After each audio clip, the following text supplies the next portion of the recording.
What do you do when you are in an impossible situation?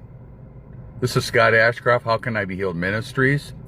And I want to point out this is that I am teaching the long teachings every other Friday. So this is my Friday off. I'm doing a short teaching.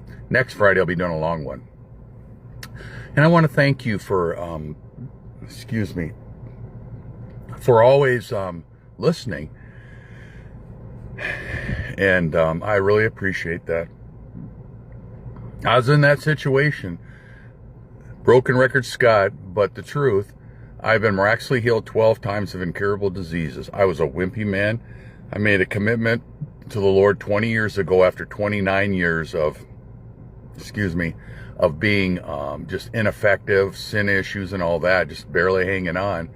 And Satan viciously attacked me, and God called me to be a minister of the gospel, but during this time he called me to teach on how to have an intimate relationship with God, hear his voice.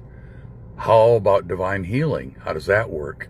What about deliverance? These are areas in the church that are almost non-existent, and I mean non. And I think if you're honest, it'd be the same thing.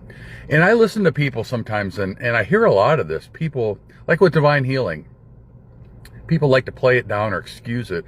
They'll say like, well, if somebody comes along and tells you they understand divine healing, they're lying. I've heard prominent ministers say that. And I know why, because they've struggled with some area, haven't seen people healed. So I guess there's 3 or 4 types of people. Let me categorize them. There's people who don't believe in divine healing. They're not saved. There's people who believe that are saved that wonder about it, I guess you would say. And then I think most people in Christendom, true born-again Christians around the world, this is what you run into. Sometimes God heals, sometimes he doesn't. If that is your strategy, no one's going to get healed, okay? Because that's unbelief. That's, as Andrew Wommack, my mentor, said, that's a chicken prayer, if you pray that way.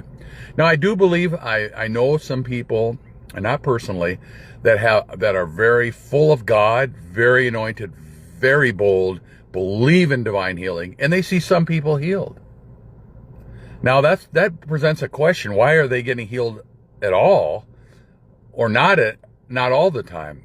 Well, and I'm not going to go into depth, but the reason, what I call a lightning strike, where you can't reproduce it, I had that with one of my kids, Chad, and